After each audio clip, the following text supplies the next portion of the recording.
Behind the Red Line, Episode 35, The Men Who Hunted the Forgotten, Michael Hughes and Benjamin Atkins, Los Angeles, California, and Detroit, Michigan, 1986 to 1993. Two cities, two eras, two men who never met, never planned together, but hunted the same kind of women. Women living on the edge of survival. Women criminalized for their poverty. Women's society labeled and discarded. Los Angeles, 1986 through the early 90s. And Detroit, 1991 through 1992.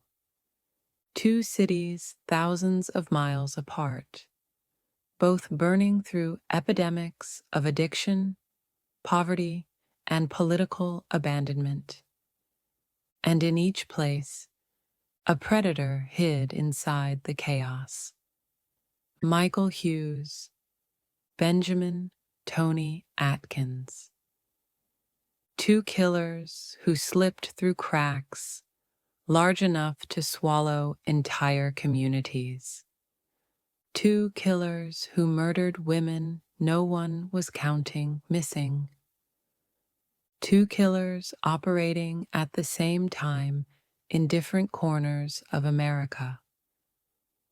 Their crimes overlapping with other predators, creating a haze of confusion that allowed each one to keep killing. Tonight, we drop into both worlds, the back alleys of South Los Angeles and the abandoned buildings of Detroit, two landscapes built for violence, two predators built for hunting. This is Behind the Red Line, Episode 35, The Men Who Hunted the Forgotten. Los Angeles in the late 80s wasn't neon and sunshine, not in the neighborhoods where the sirens never stopped. South LA was drowning in the crack epidemic. Addiction ran like water through the blocks. Women walked the streets at night trying to survive. Police didn't patrol to protect them. They patrolled to arrest them. And in that shadow world, someone was hunting. It began quietly. A body found in an alley behind a liquor store. Then another near a dumpster. Then another behind a warehouse. All women, all sex workers, all attacked with extreme violence. The media eventually labeled the predator the Southside Slayer, but what no one knew then was that multiple killers were active in the same area at the same time. Grim Sleeper, the East Side Killer, and Michael Hughes, the man whose rage was rising quietly in the background. His victims were almost all Black women living in poverty, struggling with addiction, doing survival sex work, navigating a world built against them. They vanished between midnight and dawn, the hours when police presence dropped and predators roamed freely. Hughes was confident, smooth, capable of gaining trust quickly. He offered rides, food, cash, safety. the one thing street-working women needed most. And when they got into his car, they disappeared. Detectives dismissed the early deaths as drug-related, sex work economy, risk factors. Women told police, "We are being hunted." Police shrugged. This was a time when sex workers had zero institutional protection. Their disappearances didn't trigger alarms. Their deaths didn't spark press conferences. They weren't treated as victims. They were treated as statistics, while LAPD argued over which killer belonged to which body. Michael Hughes kept killing. He watched women walk down Figueroa. He drove slowly along Western Avenue. He circled motels and alleys like a shark. He knew the neighborhoods better than the officers who worked them, and he targeted women who didn't have families checking in every day. He targeted those who couldn't call 911 without being arrested. He targeted those the world treated as invisible. Predators like Hughes choose invisibility as their camouflage. By the early 90s, technology evolved. Cold cases were tested. Samples were compared. And suddenly, patterns began emerging. Victims living blocks apart had the same genetic signature, linking them to one man. Someone already in custody for an unrelated offense. Michael Hughes. DNA tied him to multiple murders.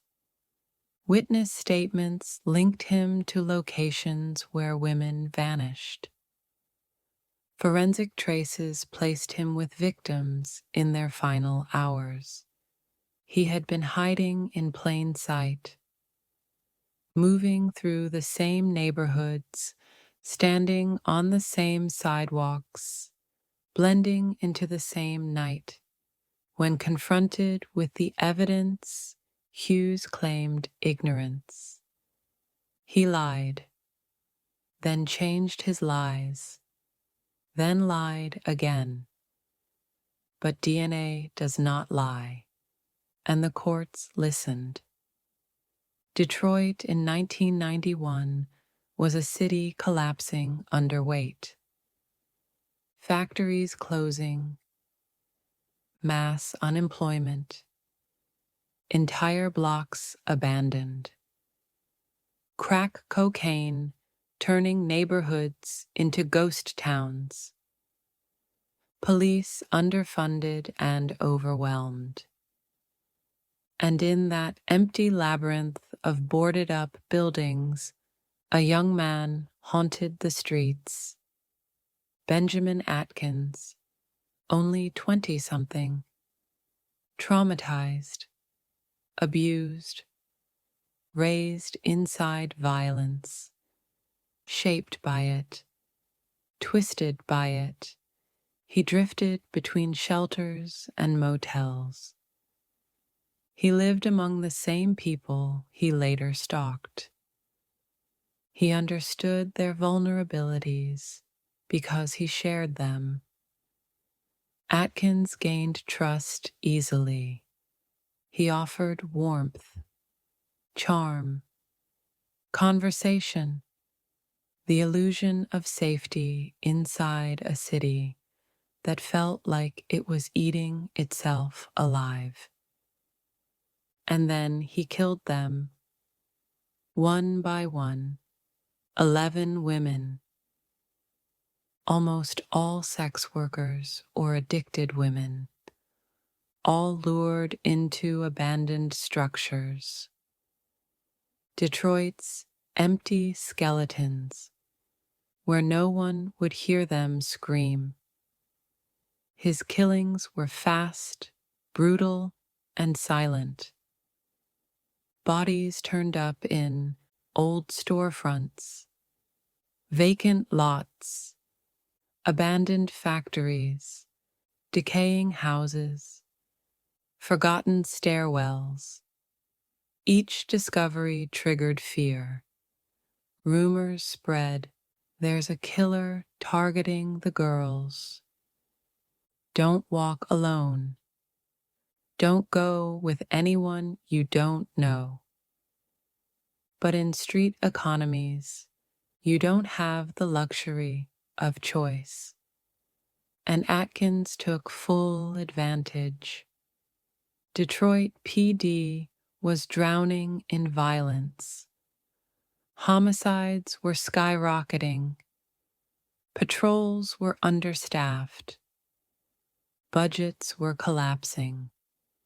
When sex workers disappeared, officers assumed they'd relocated, gone underground, traveling, arrested elsewhere. Serial pattern? They didn't see it. Community activists did. Women in the underground economy did. People who lived in shelters did. But the police didn't. And so Atkins kept killing. His spree lasted barely a year. And yet he became one of the most prolific killers of sex-working women in American history. He was finally caught only because a survivor escaped, running barefoot out of an abandoned building, screaming that she had been attacked by a young man, charming, nice at first, then a monster. Her testimony cracked the case. DNA sealed it. Atkins died in prison shortly after. Never tried for all 11 murders he's believed to have committed. This episode spans 2 cities, 2 killers, dozens of women, women who loved, laughed, struggled, survived trauma, fought to stay alive in violent worlds, deserved safety, deserved protection, deserved to be remembered. They were often described as prostitutes or addicts in the news, but we tell their stories differently here. They were human. They were daughters, mothers, sisters, friends. Their lives mattered even when the state treated them as disposable. Behind the Red Line exists to tell their stories with dignity. 2 killers, 2 cities, 2 histories of systemic neglect. Michael Hughes, hunting women in South LA, hiding inside a maze of overlapping serial killers. Benjamin Atkins, strangling women in Detroit's abandoned buildings, while a collapsing city failed to recognize the pattern. Their crimes were oceans apart, but their victims were united by circumstance, poverty, marginalization, addiction, criminalization. These women were not killed because they were sex workers. They were killed because predators target those whom society refuses to protect. This is Behind the Red Line. Episode 35. The Men Who Hunted the Forgotten. Southside Slayer and Millennium Strangler.